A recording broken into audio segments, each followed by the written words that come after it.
She signed the divorce papers in complete silence. No tears, no anger, not a single question. Everyone inside the courtroom thought the same thing.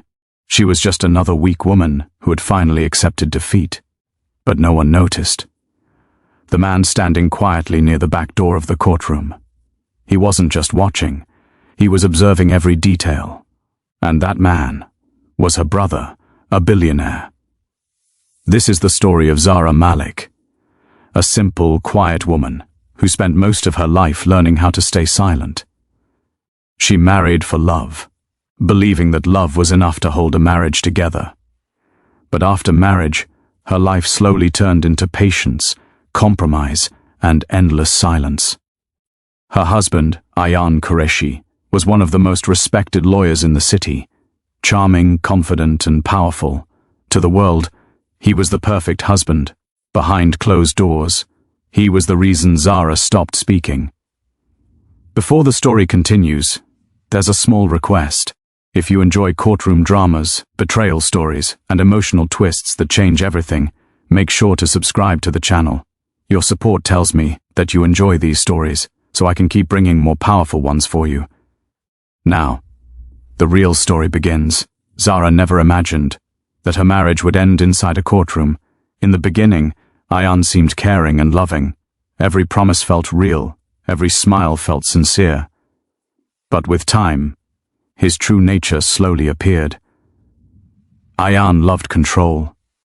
What Zara wore, who she talked to, where she went. Everything had to be approved by him. Whenever Zara tried to speak up, she was shut down with the same sentence. "You don't understand how the world works." Slowly, her voice faded, even for herself. Years passed like this. Zara endured disrespect, emotional distance, and loneliness without ever complaining. She believed marriage meant sacrifice. She believed silence could save a relationship. But for Ayaan, the marriage had already lost its value. One evening, without emotion, he said, "I want a divorce." Zara didn't argue. She didn't cry. She simply lowered her eyes, as if she had been waiting for this moment all along. The day of the hearing arrived. The courtroom was full. Ayaan walked in confidently, like a man who already knew the outcome. Zara sat quietly, wearing a simple white dress. Her face showed no emotion, as if everything inside her had already ended. The judge looked at the documents, and then at Zara. "Mrs. Qureshi, are you signing these divorce papers of your own free will?" Zara paused for a moment. Then she picked up the pen and signed, silently. At that exact moment, the back door of the courtroom opened. A tall man in a black suit stepped inside. His face was calm, but his eyes were sharp and cold. He wasn't looking at the judge. He wasn't looking at Ayaan. His eyes were fixed on Zara. There was no anger on his face, only a quiet storm behind his eyes. One thought echoed in his mind. What my sister endured today will not go unanswered. The man standing near the back door did not move. While everyone else focused on the judge's final words, his eyes never left Zara. She stood up quietly after signing the papers. No hesitation, no breakdown. She walked past Ayaan as if he were a stranger. That was the moment. The man's jaw tightened. Ayaan smirked to himself. In his mind he had won. No alimony, no drama, no trouble. Exactly the way he wanted it. Outside the courtroom, Zara stepped into the sunlight. For the first time in years, she felt empty, but strangely light. She took a deep breath and started walking toward the gate. Zara, her steps froze, that voice, slow, firm, familiar. She turned around slowly, her eyes widened. Arman. The name escaped her lips like a whisper. The man standing in front of her was taller than she remembered, sharper, more powerful, but those eyes, they were the same eyes that used to protect her when they were children. Her brother, Arman Malik, the billionaire CEO whose name appeared in business magazines, whose companies ruled markets, whose decisions moved millions. And yet, at that moment, he was just an older brother, looking at his sister's pale face. "You didn't tell me," Arman said quietly.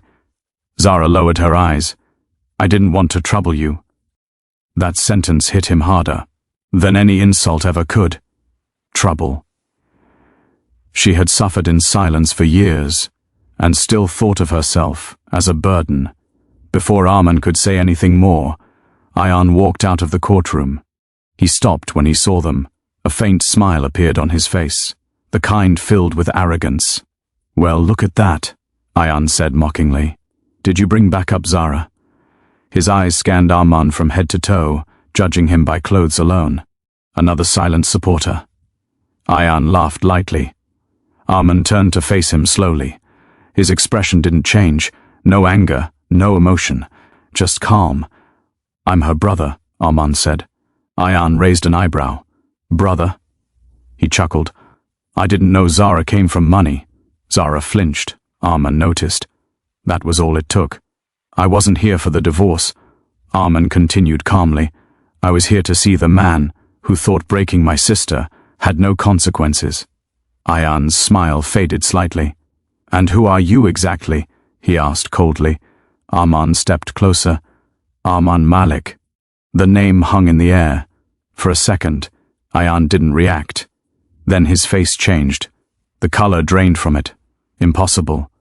This couldn't be real. Everyone knew Arman Malik, the billionaire investor, the silent king of the corporate world. The man lawyers feared, because he never lost. "You," Ayan muttered. Arman looked him straight in the eyes. "Yes, me." Ayan swallowed hard. For the first time, he felt something unfamiliar. Fear. Zara watched in silence as the power balance shifted, right in front of her eyes. She had always believed she was alone. She was wrong. Arman turned back to her.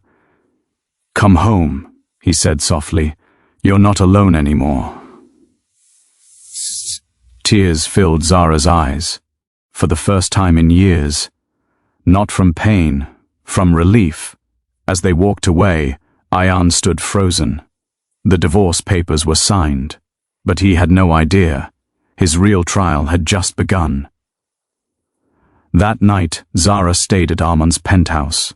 It was silent, clean, safe. She sat near the window, staring at the city lights, still trying to process everything. Arman stood a few steps behind her, watching quietly. "You don't have to explain everything tonight," he said, "but one day, you will." Zara nodded. Her throat felt tight. For years, she had carried everything alone. Now, someone had finally noticed. The next morning, Arman's office came alive. Screens lit up. Phones rang. Assistants moved quickly. Arman stood in front of a large glass wall, hands in his pockets. "Start with Ayan Qureshi," he said calmly. His assistant hesitated. "Legally or personally?" Arman didn't turn around. "Professionally," he replied. "Personally comes later." By noon, the first crack appeared. Ayan walked into his law firm confidently, unaware of what was coming. His secretary looked nervous. "Sir, 3 clients cancelled their meetings." Ayan frowned. "Why?" They said, "They've changed legal counsel. Annoying, but manageable." Or so he thought. By evening, 5 more clients walked away. By the next day, a major corporate client terminated their contract. No explanation, no warnings, just silence. The same silence. Ayan once forced on Zara. Ayan made calls. No one picked up. Those who did ended conversations quickly. Something was wrong, very wrong. On the 3rd day, Ayan finally received a call, a private meeting, high-profile investor. Hope returned. He arrived at the hotel lounge sharply dressed, confidence restored, until he saw who was waiting. Arman Malik, calm, composed, unbothered. Ayan froze. "Relax," Arman said, sipping his coffee. "I'm not here to threaten you." Ayan forced a smile. "Then why am I here?" Arman looked at him. "I wanted you to understand something." He leaned forward slightly. "I don't destroy people loudly. I remove them quietly." Ayan felt his palms sweat. You ruined my sister's peace, Arman continued. So now I'm removing yours. Ayan laughed nervously. This is personal revenge? Arman shook his head. No, this is balance. Ayan stood up abruptly. You can't touch me. I didn't break any laws. Arman smiled faintly. I know, that scared Ayan more. As Ayan left, his phone buzzed again. Another client, cancelled. Another message followed. License review, pending investigation. His world was collapsing piece by piece. That night, Zara stood beside Arman on the balcony. I never asked for revenge, she said softly. Arman, look. D at her. This isn't revenge, he replied. It's protection.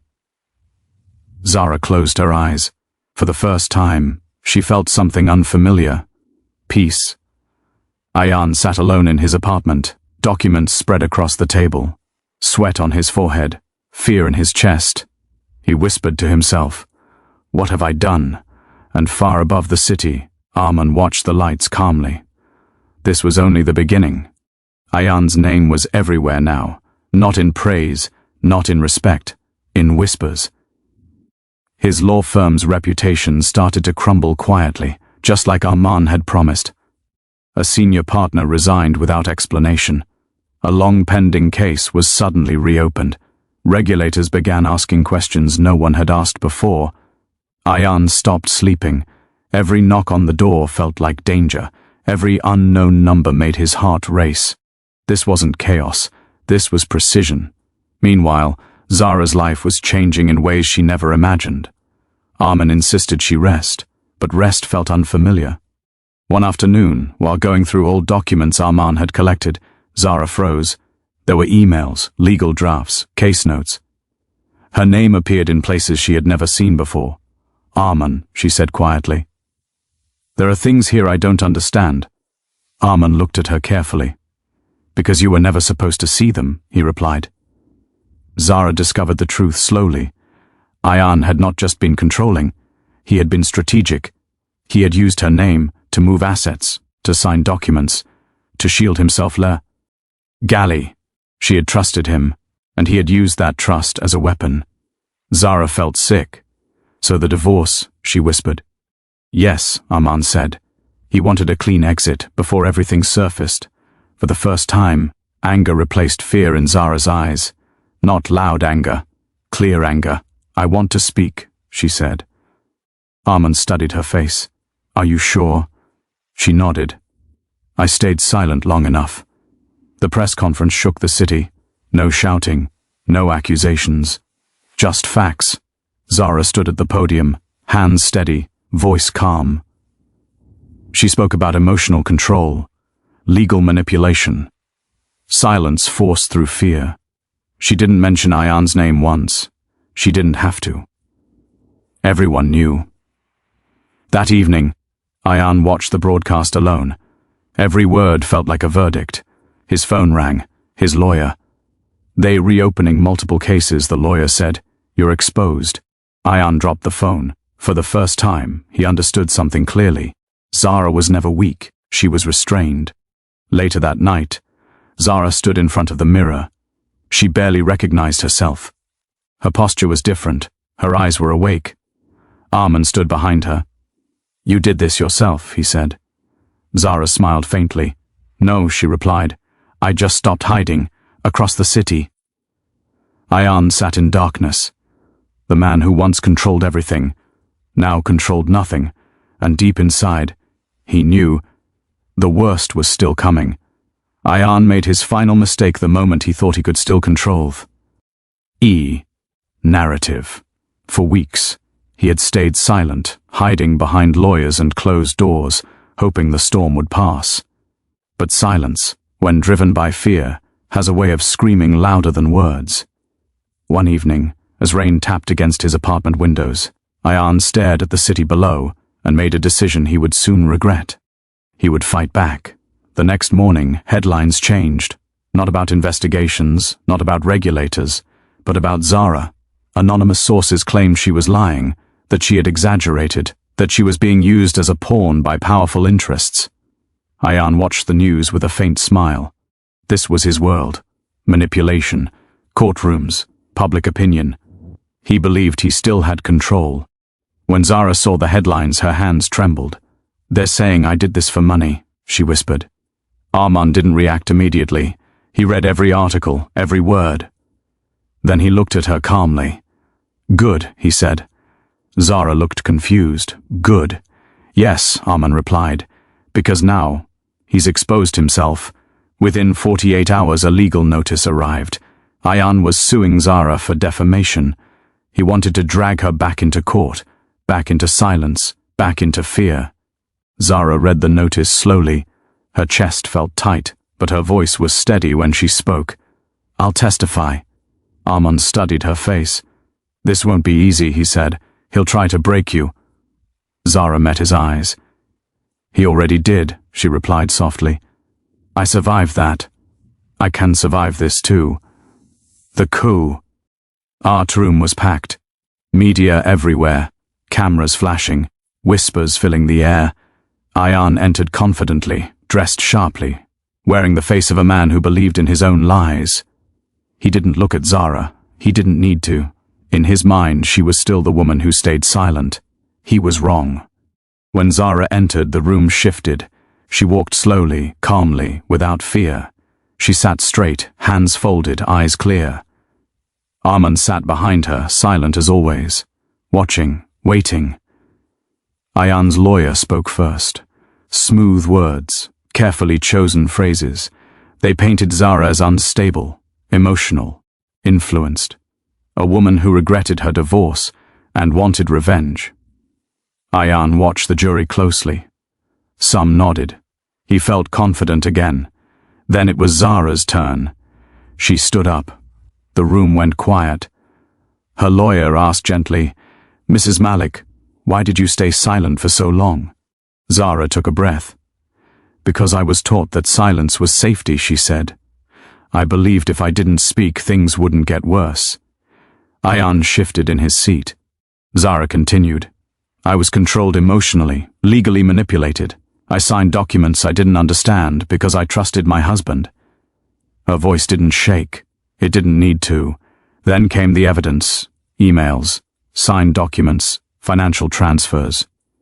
Each one displayed on the screen. Ayan's color faded. He leaned toward his lawyer, whispering urgently. The lawyer avoided eye contact. The judge leaned forward. "Mr. Qureshi, the judge's aide, were these documents signed with informed consent?" Ayan swallowed. "Yes," he said quickly. She agreed. Zara looked at him. For the first time, she spoke directly to him. "You never explained anything," she said quietly. "You told me to trust you." The courtroom felt heavy. Then came the final blow. Armand's legal team submitted one last file, a recorded consultation. Ayan's voice, clear, calm, admitting he planned the divorce to avoid legal exposure. The room exploded into whispers. Ayan stood up. "This is illegal," he shouted. "You can't." "Sit down," the judge ordered. Ayan froze. For the first time in his life, his words had no power. The judge recessed the court. Ayan collapsed into his chair. Sweat soaked his collar. This wasn't a fight anymore. It was a collapse.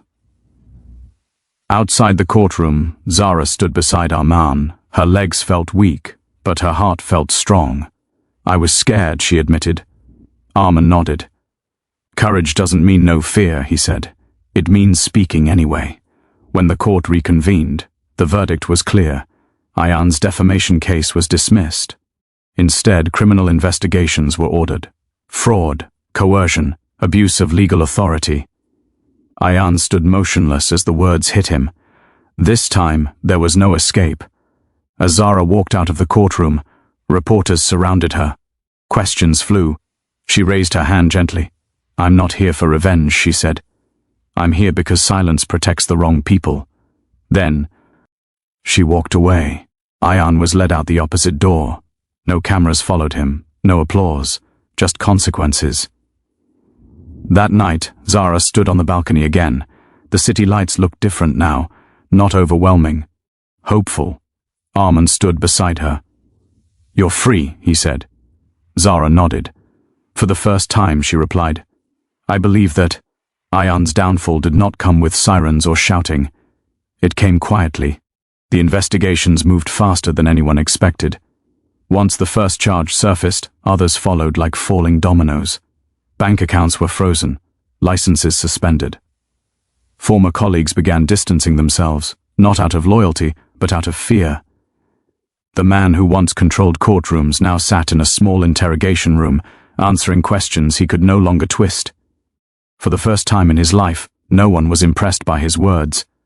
Days later, Ayan sat alone in his apartment, boxes scattered around him. Most of his belongings had been seized. The walls felt closer now, heavier. He replayed moments in his head. Zara's silence, her lowered eyes, the way he never thought she would speak. He had mistaken silence for weakness, and that mistake had cost him everything. Across the city, Zara's life was slowly taking shape again, not dramatically, not magically, but honestly. She moved into a modest apartment of her own. No luxury, no excess, just space, light, peace.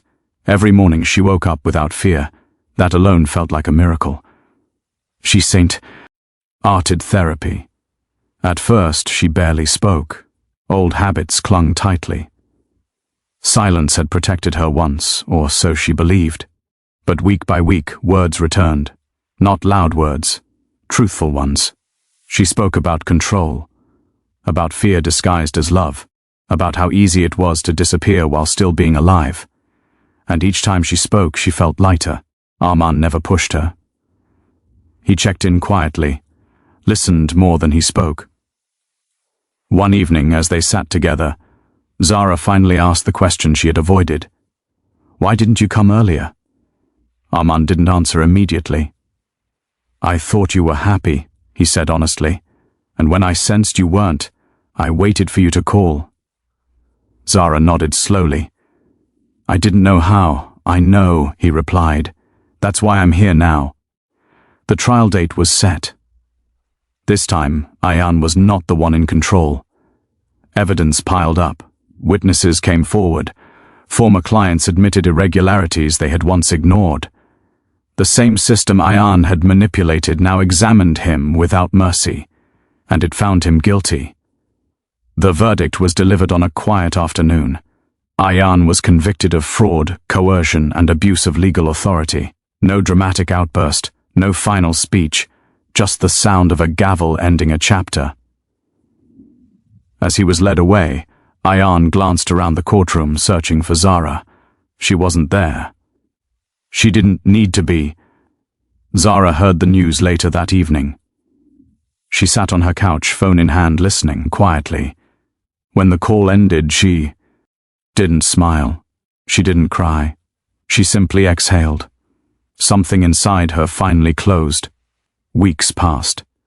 Zara enrolled in a course she had once dreamed about but never pursued. She started volunteering with an organization that supported women leaving emotionally abusive marriages. At first, she just listened. Then one day she spoke, and other women listened. They recognized her calm strength, her honesty, her courage. Zara wasn't trying to be inspiring. She was just being real. One afternoon, a young woman approached her after a session. "How did you know when to leave?" she asked. Zara thought for a moment. "I didn't," she said, "but I knew when staying was killing me." The woman nodded, tears in her eyes. Zara understood then. Her story mattered. Arman watched all of this quietly. He never tried to take credit, never reminded her of what he had done. One evening, as they walked through a quiet park, Zara stopped. "You saved me," she said. Arman shook his head. "No," he replied. "I stood beside you. You saved yourself." Zara smiled. This time it reached her eyes. Ayan spent his nights in a cell now. No mirrors, no applause, no audience. Just time. Time to remember every moment he thought power made him untouchable. Time to realize that silence, when broken, can be louder than any voice. Zara stood on her balcony again, city lights glowing softly. They no longer felt overwhelming. They felt open. The future wasn't perfect. It wasn't guaranteed. but it was hers. And somewhere deep inside her, a quiet voice whispered something she had never believed before. I am enough. Time did not stop after justice was served. It moved forward quietly, the way it always does, giving space for wounds to close and for people to become someone new. Zara learned this slowly. Some mornings she still woke up expecting fear. Her body remembered things her mind was trying to forget, the habit of caution, the instinct to stay small. But then she would sit up, breathe, and remind herself she was safe, she was free, she was no longer invisible. The world outside didn't celebrate her victory the way stories usually do. There were no grand awards, no headlines praising her courage anymore, and that was fine. Zara didn't need applause, she needed peace. Months passed. Zara continued working with women who had survived emotional abuse. She never stood on stages or gave dramatic speeches. Instead, she sat in circles, listened carefully, and spoke only when it mattered. Her strength was quiet. Women trusted that. One afternoon, during a small group session, a woman asked her softly, "Do you ever miss who you were before?" Zara paused. "I don't miss her," she replied, "but I forgive her." That answer stayed with everyone in the room. Arman watched his sister transform without ever interfering. He attended meetings, closed deals, and managed empires. But every evening, he made time to call her. Sometimes they spoke about nothing important. Sometimes they spoke about everything. One night, Arman asked, "Do you ever regret not fighting earlier?" Zara looked at the city lights from her window. "No," she said, "I wasn't ready then. And that's okay. Far away from that city, behind cold walls and locked doors, Ayan lived a very different reality. Prison stripped him of titles, of status, of admiration. He was no longer Mr. Qureshi, no longer Sir, just a number. At first he was angry, furious at everyone but himself. He blamed Arman, he blamed Zara, he blamed the system. But anger doesn't last forever when there's nowhere to hide. Late at night, when silence wrapped around him like a weight, memories crept in. Not the courtroom, not the verdict, but moments he had ignored. Zara standing quietly in the kitchen, Zara nodding instead of speaking, Zara signing papers without questions. For the first time he saw those moments clearly, and for the first time he understood. He hadn't broken her in one day. He had erased her slowly. One afternoon, Ayan received a letter. No sender name, just handwriting. Zara's handwriting. His hands trembled as he opened it.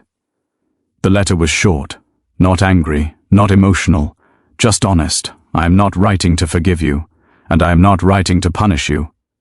I am writing to tell you that I survived. I found my voice. I found my life. You no longer exist in my future. That is my freedom.